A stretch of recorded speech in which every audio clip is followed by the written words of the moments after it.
নমস্কার, আশা করছি আপনারা সবাই খুব ভালো আছেন। আমার নতুন একটা ভিডিওতে আপনাদের সবাইকে স্বাগত। আজকের দিনটা শনিবার, এখন 10:30টার মতো বাজে সকাল। মা এখানে ওই যে 14 শাক খাওয়ার নিয়মটা আছে কালী পুজোর আগের দিন, মানে কালী পুজোর সোমবার আর রবিবার দিনকে এই 14 শাকটা খাওয়া হবে। তো সেই শাক গুছাচ্ছে এবং সেই শাক মাসির বাড়িও যাবে এবং পিসির বাড়িও যাবে। তো মা তুলে এনেছেন অনেকটা শাক, সেই শাক ঠাম্মা আর মা মিলে বাছাবাছি করছিল। তারপরে 14 রকম শাক ভালোভাবে গুনে বেছে রেখে দিল।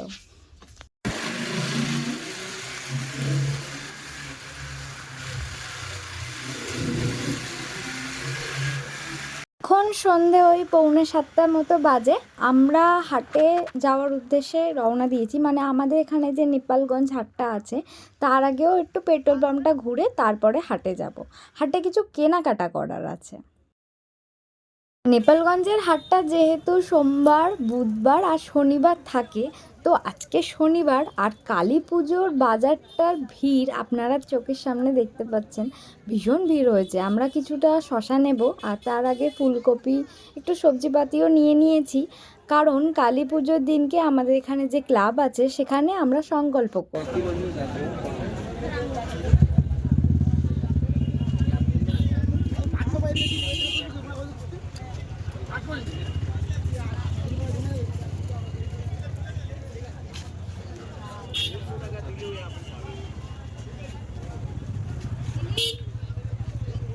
চলুন, বাড়ি চলে এসেছি। এখন ওই সন্ধ্যে 8:30 মতো বাজে। কেনাকাটা করে ভীষণ ভিড় হয়েছে, কেনাকাটা করতেও একটু দেরি হলো। আর ও কিনে দিয়েছে আমাকে একটা সুন্দর শাড়ি, ওর পছন্দ করা। এটা সংকল্প করব শাড়িটা পরে, পুজোর দিক দিয়েও ভীষণ ভালো, আর তার উপরে বেনারসি যেহেতু বিয়েবাড়িও পরা যাবে। শাড়িটা আমার ভীষণ পছন্দ হয়েছে। আপনাদের কেমন লাগছে অবশ্যই কিন্তু কমেন্টে জানাবেন। এই শাড়িগুলো ভীষণ ভালো লাগে পরতে, সিল্কের ওপরে, তার ওপরে বেনারসি, কাতান যেহেতু বলে, কাতান বেনারসি। তো যাই হোক, শাড়িটা আমার ভীষণই পছন্দ হয়েছে। আপনাদের কেমন লাগলো অবশ্যই জানাবেন।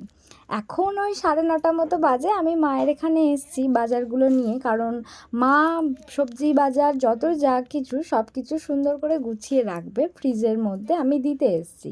আর এসে দেখি এখানে বাবা লাইট টাঙাচ্ছেন। কালী পুজো যেহেতু, বাড়িতে তো লাইটটা টাঙানোই মাস্ট। তাই এখানে বাঁশের মই নিয়ে এসে বাবা এখন চালে উঠেছেন তার এই সবগুলো গুছাতে। আমি চলে যাচ্ছি বাড়ি। আজকে রবিবার, সকাল 8:45 মতো বাজে। ও আমাদের জন্য যে বাজিগুলো এনে দিয়েছিল, আমি আর আমার বোন একসাথে মজা করে ফাটাবো, সেই বাজিগুলো আমি এখন রোদ খাওয়াতে দিয়েছি। কারণ বাজিগুলো যত বেশি রোদ পাবে তত সুন্দরভাবে জ্বলবে বা ফাটবে।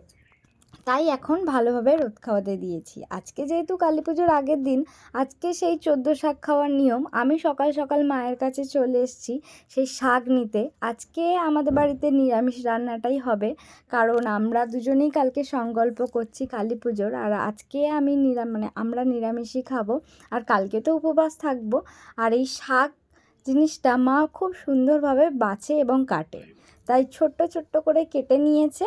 আমি সেই শাক বাড়ি নিয়ে চলে এসে এখন চাপাবো রান্না। আজকে রান্নায় খুব বেশি কিছু নেই, নিরামিষ করব। মা আবার দেখুন 14 রকম শাক গোটা গোটা দিয়ে দিয়েছে, যে আমি যদি ভুল দিয়েও থাকি তুই একটু ভালো করে গুনে একটু ছোট ছোট করে কেটে রান্না করে নিস। এখন আমার রান্নাবান্না হয়ে গেছে অনেকটাই। পনির হয়ে গিয়েছে, এখানে মুগের ডাল সিদ্ধ হয়ে গিয়েছে, আর এখানে ফুলকপি আলুর একটা তরকারি হয়েছে। আর এখন শুধু বাকি আলু আর শাকটা ভাজা। আলু শাকটা আমি একসাথেই ভেজে নেব, আলাদা আর ভাজবো না। একটু জিরে শুকনো লঙ্কা দিয়ে আলু আর শাকটা ভাজলে ভীষণ ভালো লাগে। যেহেতু শাক ভাজায় পেঁয়াজ দেওয়া যাবে না, নিরামিষ, তাই সুন্দরভাবে ভেজে নেব। এটাই আজকে আমাদের দুপুরের খাওয়া দাওয়া। এখন সন্ধে ওই 7:30 মতো বাজে। আমি বাবার বাড়ি এসেছি। তো এখানে এসেছি আপনাদেরকে আমাদের মায়ের মন্দির দেখানোর জন্য। সেই পুজোর সময় আপনাদেরকে আমি দেখিয়েছিলাম মায়ের মন্দিরটা পুরোপুরি, আর মাকেও দেখিয়েছিলাম যেহেতু সেদিন মায়ের পুজো ছিল আমাদের বাড়িতে। আর আজকে আমি দেখাচ্ছি কালী পুজোর আগের দিন মা নিজের হাতে প্রদীপ বানিয়ে মায়ের সামনে অর্পণ করেছেন। মা এই পুজোর কাজগুলো ভীষণ নিষ্ঠাভাবে করেন জানেন, ভীষণ ভালোবাসে করতে। মা নিজের হাতে মাটির প্রদীপ বানিয়েছে আর তারপর মায়ের সামনে অর্পণ করেছে। মাকেও আজকে ভীষণ সুন্দর লাগছে। আর মা মিলে সকাল সকাল মাকে শাড়ি পরিয়েছে আর সুন্দর করে সাজিয়েছে। মা তো সবসময় সুন্দর, কিন্তু আজকে একটু বেশিই সুন্দর লাগছে। চলুন, আর আমার যে শাড়িটা কিনে আনা হয়েছিল শনিবার দিনকে, সেখান থেকে এনে বাড়িতেই ছিল। অত তাড়াতাড়ি কেউ তো দোকানে দিলে ফলস বানিয়ে দেবে না, মানে ফলস বসিয়ে দেবে না শাড়িতে। তাই আর কি করা যাবে, বাবাই আমাকে অনেকটা সাহায্য করে দিল। বাবা এখানে আমার শাড়িতে ফলস লাগিয়ে দিচ্ছে, কারণ কোনো তো উপায় নেই, আর মেয়ে যেহেতু বায়না। এখন আমি আমার বাড়িতে প্রদীপ জ্বালাবো। মায়ের মতো আমি তো বানাতে পারি না, তাই ও কিনে নিয়ে এসেছিলো প্রদীপগুলো। সেই প্রদীপগুলোই আমি এখন ঘি দিয়ে ভালোভাবে জ্বালিয়ে নেব। এখানে আমার সব রকম প্রদীপগুলো জ্বালানো হয়ে গিয়েছে সুন্দরভাবে। মায়ের কাছ থেকে আশীর্বাদও চেয়ে নিয়েছি। আপনারাও নিশ্চয়ই বাড়িতে সবার নিজের নিজের আপনজনদের সাথে এই নিয়মকানুনগুলো পালন করছেন। অনেক ভালো লাগছে জানেন। এখন সকাল ওই 11:45। আমি বাড়ির কাজবাজ সেরে মায়ের কাছে এসেছি। আজকে যেহেতু কালী পুজো আর আমার তো উপবাস, আজকে রান্নাবান্নাও করব না। মায়ের কাছে এসেছি কিছু পুজোর সাহায্য করে দেওয়ার জন্য। তাই মা এখানে নারকেল ভেঙে রেখেছে নাড়ু বানাবে বলে। তাই মাকে বললাম, তুমি একটু নারকেলটা চিনির সাথে পাকিয়ে দাও উনানের মধ্যে, আমি এখানে বসে বসে নাড়ুগুলো গোল গোল করে নিচ্ছি।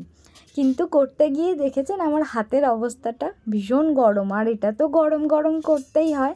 গরম গরম যদি না করি তাহলে বেশি আটবে না, নাড়ুটা ভালোভাবে চিট হবে না, তৈরি হবে না। তাই মা ওপাশ থেকে আমাকে বলে বলে দিচ্ছিল, আর আমি এখানে সুন্দর করে কলাপাতার মধ্যে একটু একটু করে নারকেলের পুর নিচ্ছিলাম, আর তার মধ্যে নারকেল নাড়ুগুলো সুন্দর করে গোল গোল করে বানিয়ে রাখছিলাম। এর মধ্যে দেখুন আমার পার্সেলও এসে গেছে। আমি এটা কালী পুজোর বিসর্জনের জন্য অর্ডার করেছিলাম। ব্লাউজটা এত তাড়াতাড়ি এসে যাবে আমি বুঝতে পারিনি। এটা আমার দুর্গাপুজোর সময় নেওয়ার খুব ইচ্ছা ছিল, কিন্তু অন্য একটা ব্লাউজ কিনে নেওয়ার জন্য আমি এই ব্লাউজটা আর গুরুত্ব দেইনি। এটা আমার পরে দেখে খুবই পছন্দ হয়েছে। ভাবলাম কালী পুজোর তো বিসর্জন আছে, তাহলে তখন পরা যাবে। এটা তো এখন ফিটিংসও করতে হবে।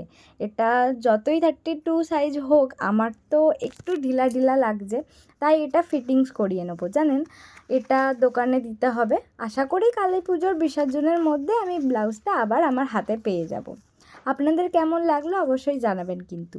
আমার ভীষণ ভালো লেগেছে ব্লাউজটা, ডিজাইন, কাপড়, কোয়ালিটি ভীষণ ভালো, কিন্তু সাইজে একটু বড় হয়ে গিয়েছে। আমি ভেবেছিলাম 32 হলে হয়তো পুরোপুরি আমার হয়ে যাবে, কিন্তু হলো না জানেন। অনেকটা এক্সট্রা কাপড় সাইডে আছে আর ভীষণ বড় সাইজ।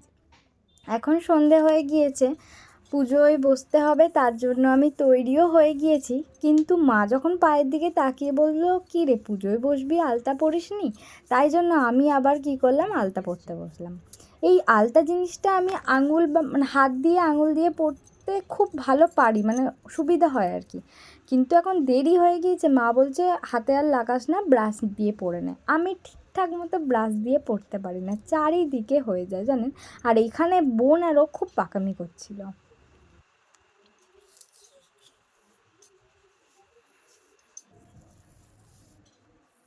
ক্যামেরা নয়, দেখাও এআই কি করে।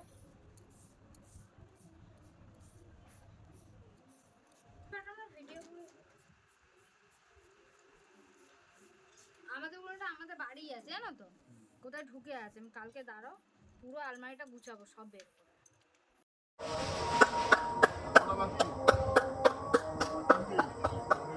এখন ওই রাত 9:30 পৌনে 10টা মতো বাজে। আমরা পুজোর মণ্ডপে চলে এসেছি, আর ওই যে আমাদের মণ্ডপের প্রতিমা, ও আবার এখানে লঙ্কা পটকা নিয়ে এসছে ছোটো ছোটো ভাইগুলোর সাথে ফাটাবে বলে।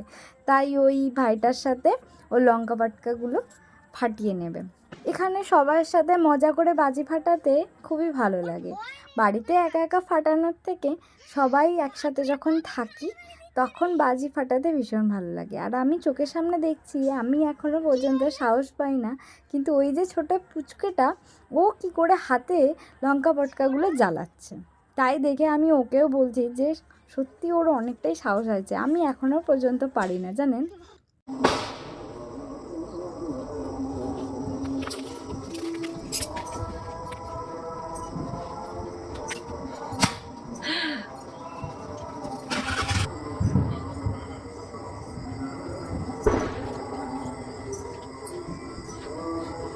পুজোয় বসার আগে অনেক যে থানগুলো আছে আমাদের পুজোটা যেহেতু হচ্ছে হরিসভার পিছন দিকটায়, যেখানে আমাদের হরিনাম প্রতি বছর হয় কীর্তনিয়া।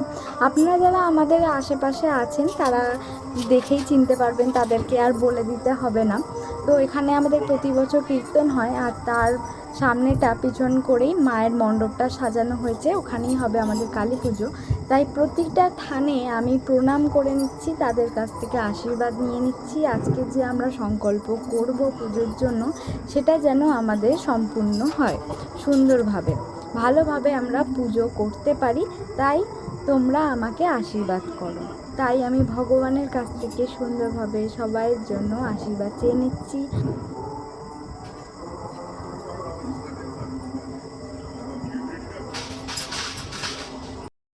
এখানে আমাদের ঠাকুরমশাই চলে এসছে পুজোয় বসার জন্য। এখন ওই 10:30 মতো বাজে। আমরা এখানে সবাই ঠাকুর প্রতিমা যত যা মণ্ডপে কাজ ছিল, পুজোর যত রকম নিয়ম কানুনগুলো ছিল, এখানে সৌরভ আর তার সাথে দাদা সবাই মিলে খুব ভালোভাবে কাজগুলো করে নিয়েছে। এখন আমরা সবাই পুজোয় বসে পড়েছি। তো অনেকক্ষণ আগেই শুরু হয়ে গিয়েছে, সবাই মিলে পুজোর অঞ্জলি দিচ্ছি।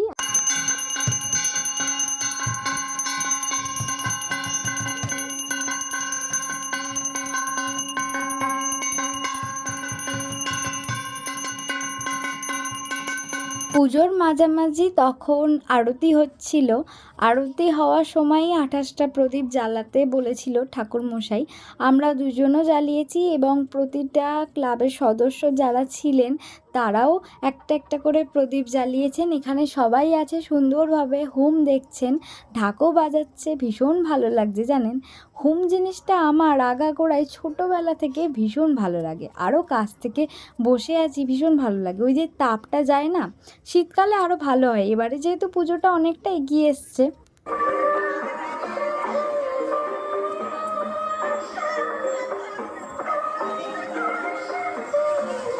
এখন রাত প্রায় 12:30 মতো বাজে। আমাদের সুন্দরভাবে পুজো পরিপূর্ণ হয়েছে। এখানেও সবাইকে প্রসাদ বিতরণ করছেন।